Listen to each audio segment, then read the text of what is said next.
नमस्कार बच्चों, मैं कीर्ति पांडे आज आपको कक्षा 12 के इतिहास के पाठ 6 भक्ति सूफी परंपराएं इसके 9वें भाग को लेकर उपस्थित हूं। आज हम पढ़ेंगे भाषा और संपर्क। हम पढ़ रहे हैं सूफी संतों के बारे में, सूफी संतों की भाषा और उनके संपर्क किन किन से हुए उसके बारे में हम विस्तार से पढ़ेंगे। ये लॉन्ग क्वेश्चन में आता है तो आप ध्यान देंगे।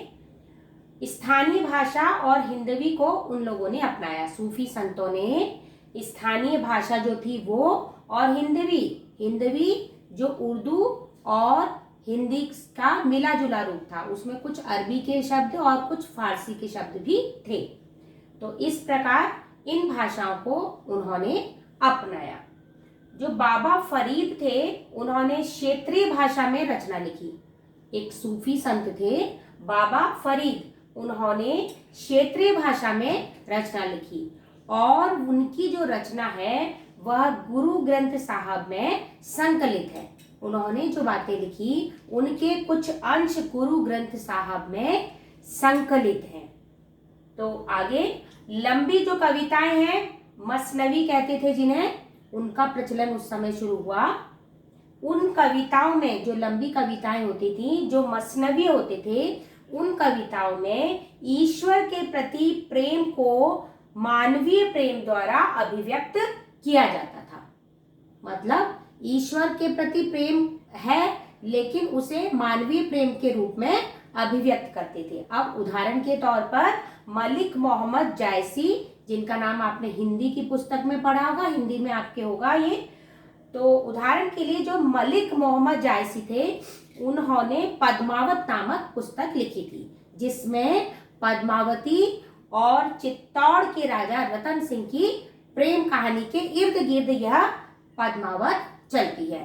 तो इस का मतलब यह है कि मसनवी में ईश्वर के प्रति, उन्होंने ईश्वर के प्रति प्रेम बताया है, लेकिन उसको बताने के लिए मानवीय प्रेम के रूप में उसको अभिव्यक्त किया है। बच्चों ये द्वारा 2 बार आ गया है, मानवीय प्रेम द्वारा और द्वारा, ये एक ही बार है, प्रेम द्वारा। तो इसलिए जो है आपको आगे चलते हैं। खानकाहों जो समा, लास्ट वाले में आपको बताया था, पिछले वाले आपको भाग में, कि खानकाह जो समा था, समा का मतलब है श्रवण करना। कुछ लोग गाते थे और कुछ लोग उनको सुनते थे। तो खानकाह थे, उनमें जो समा में ऐसे काव्यों को गाया जाता था। कैसे काव्यों को? ये मसनवी वाले जो कि मानवीय प्रेम को अभिव्यक्त करते थे, ईश्वरीय प्रेम को अभिव्यक्त करने के लिए मानवीय प्रेम द्वारा अभिव्यक्त किया जाता था। तो ये जो है खानकाहों में गाए जाते थे, फिर गाए और सुने जाते थे। बीजापुर कर्नाटक में है, और जो है बीजापुर कर्नाटक में एक अन्य विधा प्रचलित हुई जिसे दक्कनी कहा गया। दक्कनी, जिसमें क्या था कि जो उर्दू का एक रूप है ये, जिसमें जो है दक्षिण भारतीय जो भाषा है उसके शब्द मिले हुए हैं।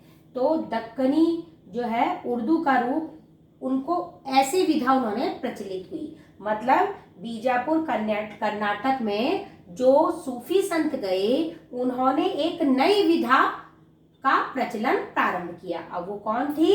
दक्कनी भाषा का उन्होंने प्रयोग किया, और उसमें दक्कनी को क्या थी? उर्दू का ही एक रूप था, दक्षिण भारतीय रूप था, दक्षिण भारतीय शब्द थे उर्दू में। अब इसमें उन्होंने क्या है, छोटी छोटी कविताएं लिखी, बहुत छोटी छोटी कविताएं लिखी, और इन कविताओं को 17वीं 18वीं शताब्दी में चिश्ती संतों द्वारा लिखा गया। दक्कनी जो था भाषा का रूप, उसको छोटी छोटी उसमें कविताएं लिखी गई, और चिश्ती संतों ने 17वीं 18वीं शताब्दी में बहुत ज्यादा मात्रा में ऐसी छोटी छोटी कविताएं लिखी। अब ये कविताएं कौन सी थी? इनमें क्या था, औरतों द्वारा घर में काम करते हुए इन्हें गाया जाता था। जैसे चक्की चलाते हुए, जैसे चरखा काटते हुए, ऐसे अन्य कामों जब वो करती थी तो इन छोटी छोटी कविताओं को गाया करती थी।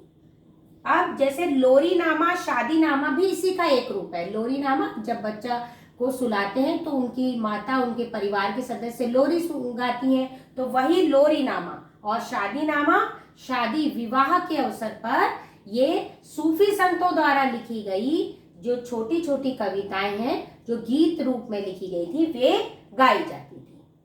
फिर है सूफी संत पहले की भक्ति परंपरा से प्रभावित थे। सूफी संत क्या थे? जो पहले सूफी संत के आने से पहले जो भक्ति परंपराएं प्रचलित थी दक्षिण भारत में, उनसे प्रभावित हुए। किन किन किन से प्रभावित हुए? आपको पहले शुरुआती भाग में बताया था कि लिंगायत जो थे कन्नड़ में थे, बासवन्ना याद होगा आपको। तो जो लिंगायत समुदाय के लोग थे, उन लिंगायतों ने कन्नड़ के वचन लिखे, है ना। जो उन्होंने कुछ बातें लिखी वो कन्नड़ के वचन कहलाते हैं। तो वो उनसे ये प्रभावित हुए सूफी संत जो दक्षिण भारत चले गए। और जो है पंढरपुर के संतों ने मराठी भाषा में अभंग लिखे थे, अभंगों की रचना की थी। तो इनसे भी ये सूफी संत प्रभावित थे। तो इस प्रकार उनकी रचनाओं में ये देखने को मिला है। इसके अलावा इससे क्या हुआ कि इस प्रकार इस्लाम का प्रचार दक्षिण भारत के गांव में जगह पाने में सफल रहा। कैसे? उन्होंने स्थानीय भाषा को अपना लिया, स्थानीय लोगों की भक्ति परंपरा को अपने लेखों में, अपने गीतों में समावेश कर लिया। इसलिए तो बच्चों ये लॉन्ग क्वेश्चन में आता है कि सूफी संतों की भाषा और संपर्क के बारे में आप क्या जानते हैं।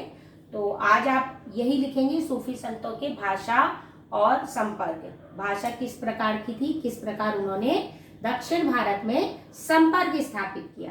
तो बच्चों ये भाग समाप्त हुआ। आज का जो है आपका होमवर्क यही है, विस्तृत प्रश्न। आपको ये जो है भाषा और संपर्क ये लिखना है। इसमें आपको 2-3 शॉर्ट क्वेश्चंस में भी आ जाते हैं, जैसे मलिक मोहम्मद जायसी ने कौन सी लिखी थी?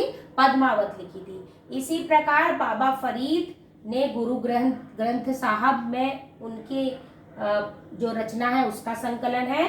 तो इस प्रकार जो है बीजापुर कर्नाटक के जो सूफी संत थे उन्होंने कौन सी रूप में प्रचलित किया? दक्कनी रूप प्रचलित किया। तो इस प्रकार छोटे छोटे जो 1 वर्ड आंसर भी आप जब लिखेंगे इसका आंसर लॉन्ग क्वेश्चन, तो भी ध्यान रखते जाएंगे। तो बच्चों आज का भाग समाप्त हुआ, कल फिर मिलेंगे। धन्यवाद।